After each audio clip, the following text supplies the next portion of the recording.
தொழுகைக்கு அரபியில ஸலாத் என்று சொல்லப்படும். அஸ்ஸலாத் என்றால் அரபியில நேரடி பொருள் பிரார்த்தனை. அல்லாஹ் தஆலா குர்ஆன்ல சூரா தௌபா 9வது சூராவுடைய 103வது ஆயத்தில் வஸல்லி அலைஹிம் என்று சொல்றான். அப்படி என்றால் ஜகாத் கொடுக்க வேண்டிய கடமையானவரிடம், நபியே நீங்கள் அவரிடம் ஜகாத்தை எடுங்கள், அவர்களுக்காக பிரார்த்தனை செய்யுங்கள் என்று சொல்றாங்க. அப்போ பிரார்த்தனை செய்யுங்கள் அவர்களுக்காக சொல்லி வஸல்லி அலைஹிம், அந்த இருக்கிற வார்த்தை சலாத்து தான். ஆக மொழி ரீதியாக சலாத் என்று சொன்னால் அரபியில் பிரார்த்தனை. மார்க்க ரீதியாக சொல்லும்போது வெறும் பிரார்த்தனை என்று ஒரு மனிதன் கையேந்தி கேட்டாலோ அல்லது கையேந்தாமலே ஏதாவது ஒரு தன்னுடைய வேண்டுதலை அல்லாஹ்விடம் முன்வைத்தாலோ அது தொழுகையாக ஆகிவிடாது. மார்க்கம் சலா என்கிற சலாத்துக்கு என்னென்ன விஷயங்களை தொழுகைக்காக வரையறை செய்திருக்குதோ, சட்டங்களை சொல்லி இருக்குதோ, அந்த விஷயங்கள் எல்லாம் பூர்த்தியானதான் அது தொழுகை. அப்போ என்ன, குறிப்பிட்ட வார்த்தைகள் செயல்கள் அடங்கிய தக்பீரில் தொடங்கி சலாம் சொல்வதில் முடியக்கூடியதுதான் தொழுகை. தொழுகை என்றால் அது தொடங்குவது தக்பீரில் இருந்து ஆரம்பிக்கும், முடிவது சலாமோடு முடியும். அதில் குறிப்பிட்ட சில வார்த்தைகள் இருக்கும், சில செயல்கள் இருக்கும். எப்படி தக்பீர் சொன்ன பிறகு ஒருவர் முதல் ரக்காயத்தில் நுழைந்து விடுகிறார், அப்படி என்றால் அவருடைய முதல் தக்பீர் தஹ்ரீமா, அதற்கு முன்னாடி அவருக்கு எல்லா செயலும் அனுமதிக்கப்பட்டதால் தடை செய்யப்பட்டு விட்டது. அப்போ அவர் அந்த தொழுகையை ஆரம்பிப்பதற்காக தக்பீர்ங்கிற வார்த்தையிலிருந்து ஆரம்பிக்கிறார், அல்லாஹ் அக்பர். பிறகு ஓத வேண்டிய சில பிரார்த்தனைகள் சனா இப்படி ஓதுகிறார். பிறகு குர்ஆனை ஓதுகிறார், குர்ஆனுடைய சூறாக்கள் சில ஆயத்துகள் ஓதுகிறார். பிறகு தக்பீர் சொல்லுகிறார், குனிகிறார், ருக்கு செய்கிறார், தஸ்பீஹ் செய்கிறார், இப்படி சில வார்த்தைகள். அதே மாதிரி நிலைகள் செயல்கள் என்ன, கியாம், ருக்கு, சுஜூத் இதெல்லாம் இருக்குது. ஒரு ரக்காயத்து முடிந்து விட்டது, அடுத்து திரும்ப இரண்டாவது ரக்காயத்துக்கு நிலைக்கு வருகிறார். இந்த முறை இருக்கிறது இல்லையா? இதில் இறுதியாக அவர் தஷஹுதுக்காக உட்கார்ந்து அத்தஹியாத்து ஓதி, பிறகு ஸலவாத் ஓதி, பிறகு துஆ செய்து அவர் சலாம் கொடுக்கிறார் என்றால் அந்த சலாமுடன் ஒரு தொழுகை முடிகிறது. அப்போது ஷரியாவில் தொழுகை என்றால் இதைத்தான் குறிக்கும், வெறும் பிரார்த்தனையை குறிக்காது. இந்த வழிகட்ட கூட்டங்களிலே ஹதீஸ்களை நிராகரிக்கக்கூடிய முழுக்க வழிகட்டு அதாவது முழுக்க நிராகரிக்கக்கூடிய முர்த்ததுகள், அதாவது மதமாறிவிட்டவர்கள் என்றால் அவர்கள் முழுக்க ஹதீஸை நிராகரித்தவர்கள் என்றால் அவர்கள் முர்த்ததுகள் தான் மார்க்கத்தில் சட்டம் இருக்கிறது. அவர்கள் காபிர்களாகிவிட்டார்கள். குர்ஆன் மட்டும் போதும் என்று சொல்லக்கூடியவர்கள், அவர்கள் ஹதீஸ்கள் அத்தனை மறுத்து விட்டவர்கள். இவர்களிடம் தொழுகையிலே குர்ஆனில் அகீமுஸ் ஸலாஹ், தொழுகை நிலைநிறுத்துங்கள் என்று அல்லாஹ் சொல்லுகிறானே என்று சொல்லும்போது ஹதீஸ்கள் இருக்கக்கூடிய வழிமுறைகளை, மார்க்கத்தில் தொழுகைக்கான எல்லா விளக்கங்களும் சொல்லப்பட்டிருக்கிற ரசூலுல்லாஹ்வுடைய சுன்னாவிலிருந்து உள்ளதை எல்லாம் இவர்கள் ஏற்காத போது இந்த ஸலாத்துங்கிற வார்த்தைக்கு அவர்கள் சுய வியாக்கியானம் மனைச்சியான விளக்கங்களை கொடுக்கிறார்கள். அதில் ஸலாத் என்றால் அவர்கள் மொழி ரீதியான விளக்கத்துக்கு போகிறார்கள். அவர்கள் உடனே ஒரு டிக்ஷனரி எடுத்து பாருங்கள், அரபு மொழி டிக்ஷனரியிலே ஸலாத் என்றால் என்ன, பிரார்த்தனை என்ற அர்த்தம். ஆகவே பிரார்த்தனைக்கான நேரங்களை அல்லாஹ் குர்ஆனிலே சொல்லியிருக்கிறான். அந்த நேரங்களில் ஒருவர் அவர் விரும்பக்கூடிய விதத்தில் எப்படியும் பிரார்த்தனை செய்யலாம். அதைத்தான் அல்லாஹ் தஆலா நீங்கள் பிரார்த்தனை நிலைநாட்டுங்கள் என்று சொல்லுகிறான். ஆகவேதான் அகீமுஸ் ஸலா என்ற பிரார்த்தனை நிலைநாட்டுங்களாக அல்லாஹ்வோட பிரார்த்தனை செய்யாமல் இருக்கக்கூடாது என்பதுதான் நாங்கள் கருத்தை தவிர, நீங்கள் இன்னென்ன வார்த்தைகளை கொண்டு இன்னென்ன செயல்பாடுகள் அசைவுகள் இதையெல்லாம் கொண்டுதான் நீங்கள் பிரார்த்தனை செய்ய வேண்டும் என்று அல்ல. அவர்களுடைய வாதம் எப்படி இருக்கும், பிரார்த்தனை என்றால் என்ன, இறைவனிடம் கேட்பது. அப்படி என்றால் இறைவனிடம் நீங்கள் கேட்பதற்கு நீங்கள் விரும்பும் விதத்தில் கேட்கலாமே. இப்படித்தான் கேட்க வேண்டும், அப்படித்தான் கேட்க வேண்டும், இந்த வார்த்தையை தான் கொண்டு கேட்க வேண்டும், இந்த செயல் மூலமாக கேட்க வேண்டும் என்று நீங்கள் சொல்லுவதெல்லாம் இதெல்லாம் உங்களுடைய புராண கதைகள், உங்களுடைய கட்டுக்கதைகள் என்று இந்த வழிகட்ட முர்த்ததுகள் முழுக்க ஹதீஸில் நிராகரித்து விட்ட ஹதீஸ் நிராகரிப்பாளர்கள் வாதம் செய்வார்கள். இவருடைய வழிகேடு எங்கிருந்து தொடங்குகிறது? அவர்கள் முதலில் வஹி, அல்லாஹ்வின் புறத்தில் இறக்கப்பட்ட செய்தி என்பதற்கு அவர்கள் வார்த்தைகளில் இருக்கின்ற அல்லாஹ்வுடைய வார்த்தையாக இருக்கிற வேதத்தை மட்டும் அவர் எடுத்துக்கொண்டு அதற்கு சுய வியாக்கியானத்தை கொடுப்பது. அதே அல்லாஹ்வின் ஆயாத்துகள் வார்த்தைகளுக்கு ரசூலுடைய வழிமுறை அவர்கள் காலத்தில் அவர்கள் அதை எப்படி செயலில் காட்டினார்கள், வாழ்ந்து காட்டினார்கள், அல்லாஹ்வை வணங்கி காட்டினார்கள் என்கிற எல்லா ஆதாரங்களையும் அவர்கள் நிராகரிக்கிறார்கள். வஹி என்று சொன்னால் குர்ஆன் மட்டும் என்பது அவருடைய கொள்கையாக இருக்கு.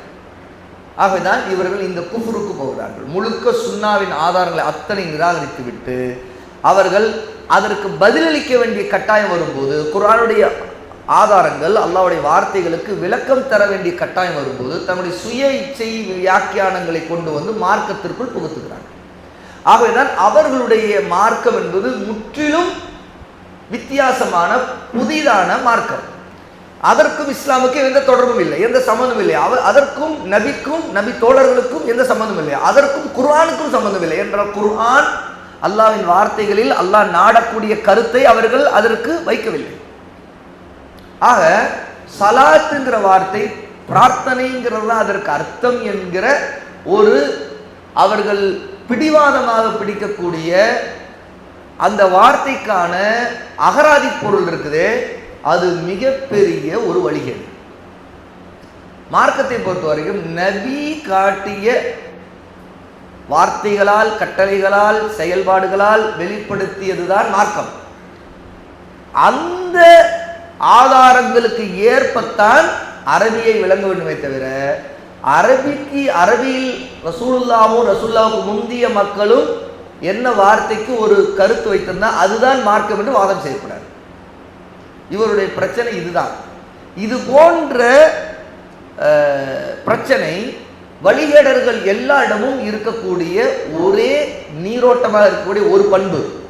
இது ஒரு மைய நீரோட்டம். எல்லா வழிகேடர்களையும் கவனித்தால் தெரியும், அவர்கள் பல நேரங்கள் அவருடைய வாதங்களை நிலைநாட்ட நினைத்தால் உடனே மொழி ரீதியான அர்த்தத்தை மட்டும் பிடித்துக் கொண்டு அவர் வாதம் செய்வார்.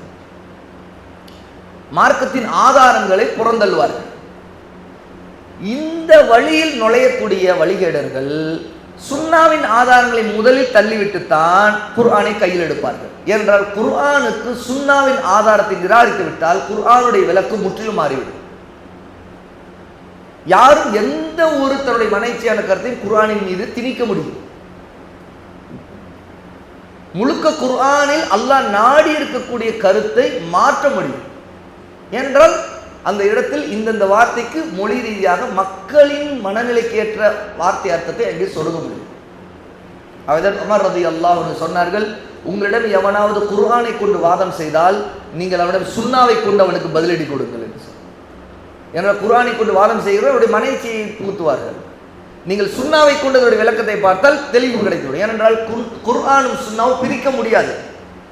அல்லாஹ் தஆலா குர்ஆனை பாதுகாத்திருப்பது சுன்னாவின் வழியாகத்தான். ஏனென்றால் சுன்னா என்பது நபியின் வழியாக கிடைத்த வஹி.